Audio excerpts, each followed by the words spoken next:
Hi guys, in the last video we have created HTML form and also connected a database to it.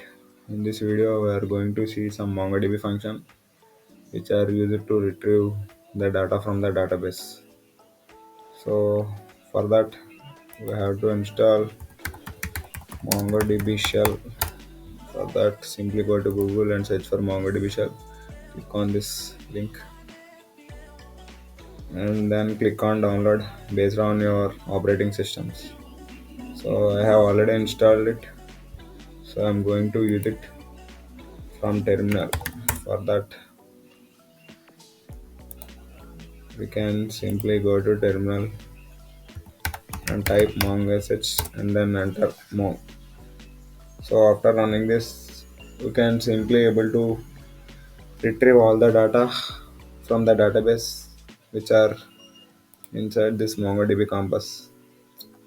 So this is not the only way to retrieve the data from the database. You can also use mongosh terminal, but I recommend to use this terminal because here we have to manually type all the functions. But if you work with MongoDB terminal, we are going to we are having an intelligence which recommends everything based on our input. So it is not a best practice for beginners. So for best practice, we have to use terminal and manually type every function. So let's get started. In the last video, we have created students database and we have also created a data collection inside the students database. And inside this, I have inserted some documents in order to work with MongoDB functions. So the first basic function is find function, and this find function is used to retrieve all the documents which are here.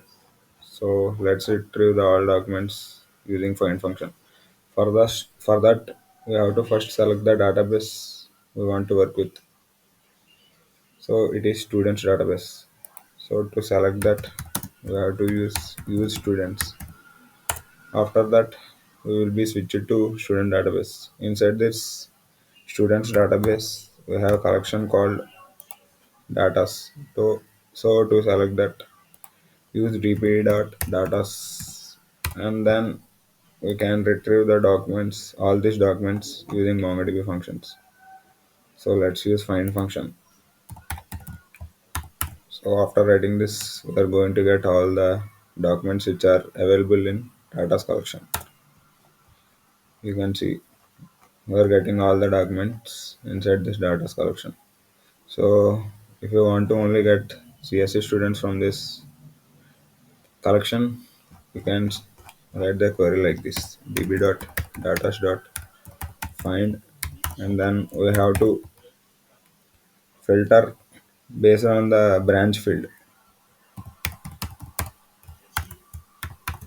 So after writing this, we are only going to get CSC students. You can see we are only getting CSC students. Arrays of objects. We are getting the objects in an array. You can see here.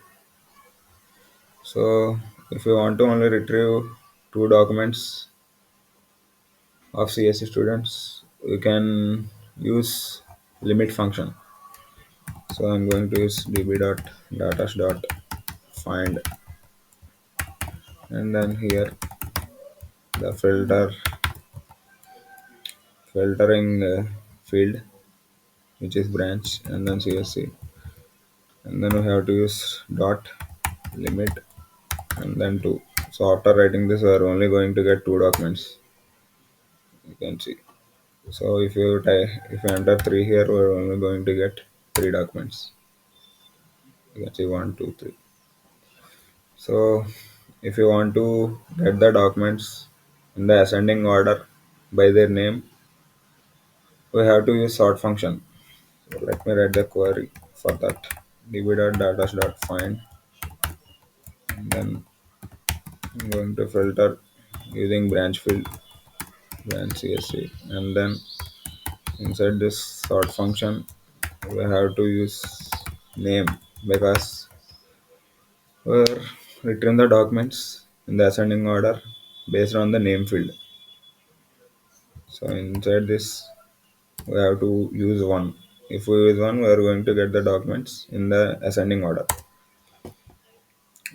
You can see we are first getting Mosh, which starts with M, and then P, and then R.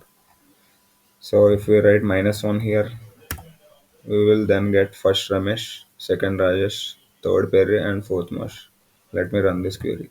You can see. So you can see we are going to get first document as Ramesh, second Rajesh, third Perry, and then Mosh.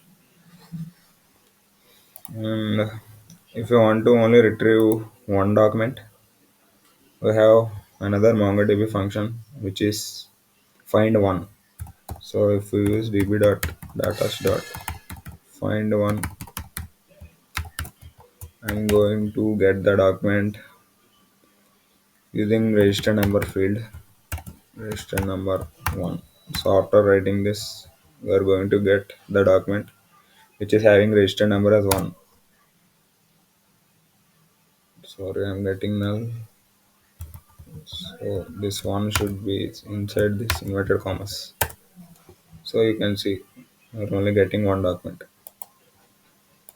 So the next function should be update.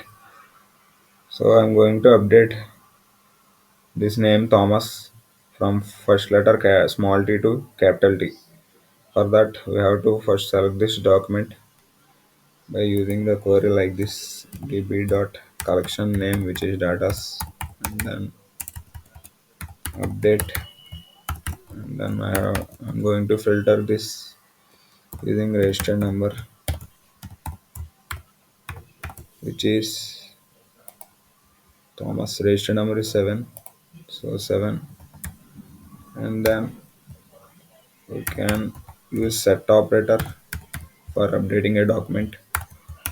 So I'm going to update the name from small t to capital T of the first letter Thomas. So after running